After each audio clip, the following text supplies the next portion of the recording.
How's it going, you guys? It's Scott with Everyday Home Repairs Help. Now, I had a small cabinet base here right on the side of our oven, and it is only 9 inches wide. Usually you'd put pizza trays or cookie sheets in here, but I have the same cabinet on the other side, so I wanted to make it more functional, and I thought about actually building a spice rack that had integrated drawer slides. Well, after looking a little bit on Amazon, I found this one by Rev-A-Shelf that is much better than anything I could make, and for the price made a lot of sense and saved me a ton of time. So I'm gonna go ahead, install this one in this cabinet and give you a few tips along the way to make sure you're getting the right one for your setup. And then also, what are those modifications? Because I do actually have to make a small modification to get this work. So let's jump into it. So first up, you need to see if you have a face frame, which I do here, or if yours is frameless, if you just see the edge of the box. And then you gotta make your measurements to see what kind of cabinet you have.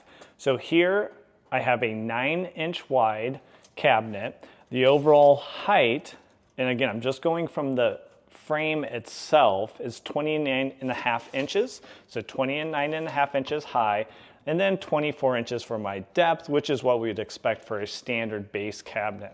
Now, those are the dimensions I would use to make sure I'm getting the right unit.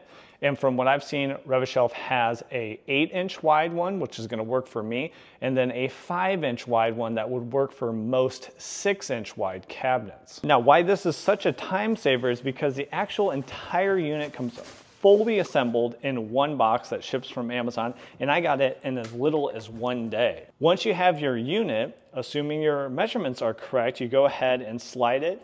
And I'm just doing a dry fit here to make sure everything's gonna fit up and see if I'm gonna have to make any adjustments. And quickly, you're gonna see what adjustments I'm gonna have to make. Now for me, everything is gonna fit with my width and my depth. Now the height is also gonna be good, but my frame has a pretty large lip at the bottom. It's actually 3/4 of an inch. So I need to make some kind of shims or get this unit off that bottom so it's able to actually extend out and work appropriately.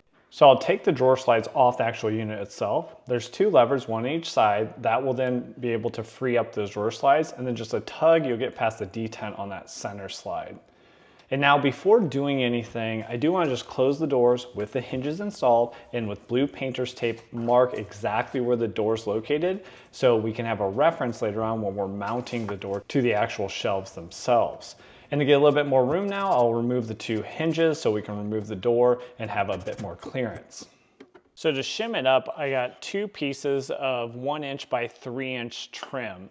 Now 1 inch is actually 3/4 of an inch thick and then 2.5 inches wide.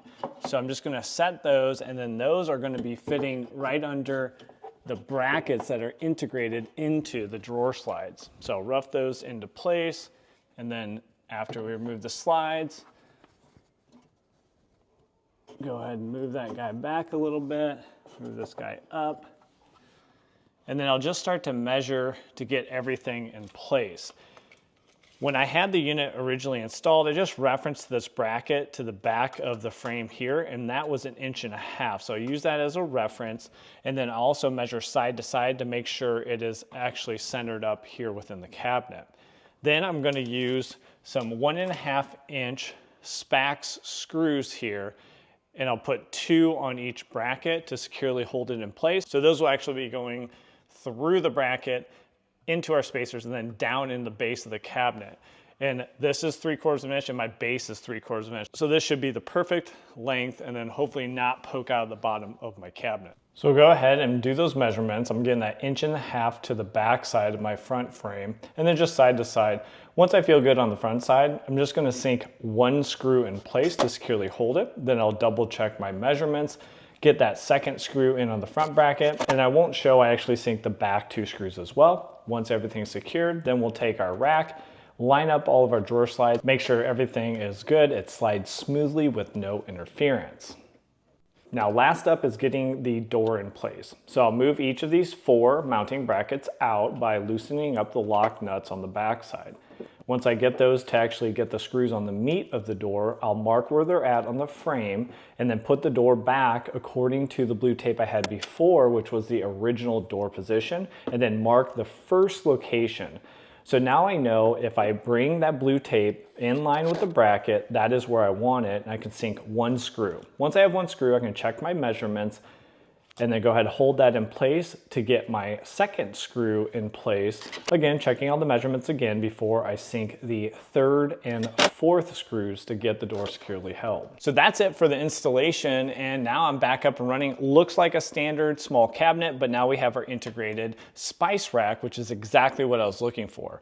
I think it's a no-brainer. You'll see a link in the description to this exact spice rack. Hopefully it works out for your application too, where you can get all this functionality with minimal time investment. Now the quality and design are pretty top notch here, and I did adjust down this top shelf so I could get some more clearance for some olive oil, but you can adjust it exactly the way you want it because they have the pegs that you can adjust all the way up and down, move your shelves around, remove a shelf, whatever you want.